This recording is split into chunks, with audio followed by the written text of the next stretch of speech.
Kannur Munderi government higher secondary school സംസ്ഥാനത്തെ ആദ്യ സമഗ്ര അന്തർദേശീയ വിദ്യാലയം മുഖ്യമന്ത്രി പിണറായി വിജയൻ പ്രഖ്യാപനം നിർവഹിച്ചു. പൊതുവിദ്യാഭ്യാസ മേഖലയുടെ സംരക്ഷണത്തിനായി 5000 കോടി രൂപയാണ് സംസ്ഥാന സർക്കാർ ചിലവഴിച്ചതെന്ന് മുഖ്യമന്ത്രി. അന്തർദേശീയ നിലവാരത്തിലുള്ള അടിസ്ഥാന സൗകര്യങ്ങൾ ഒരുക്കിയും അക്കാദമിക് മികവിലൂടെയുമാണ് മുണ്ടേരി സ്കൂൾ സംസ്ഥാനത്തെ ആദ്യ സമഗ്ര അന്തർദേശീയ വിദ്യാലയം എന്ന നേട്ടം കൈവരിച്ചത്. രാജ്യസഭാ MP ആയിരുന്ന ഘട്ടത്തിൽ KK രാഗേഷിന്റെ ശ്രമഫലമായാണ് മുണ്ടേരി സ്കൂൾ അന്താരാഷ്ട്ര നിലവാരത്തിലേക്ക് ഉയർന്നത്.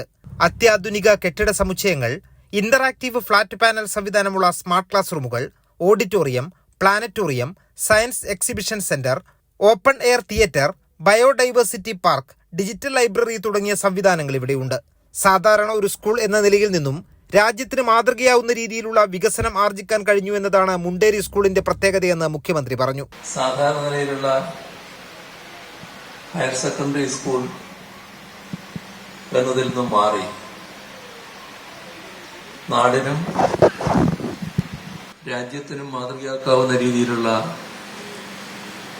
വികസനം ആർജിക്കാൻ കഴിഞ്ഞുവെന്നതാണ് ഈ സ്കൂളിന്റെ ഇന്നത്തെ പ്രത്യേകത. അത്തരമൊരു വികസനം നേടാനായപ്പോ ഇതിന്റെ ഭാഗമായവർ മാത്രമല്ല,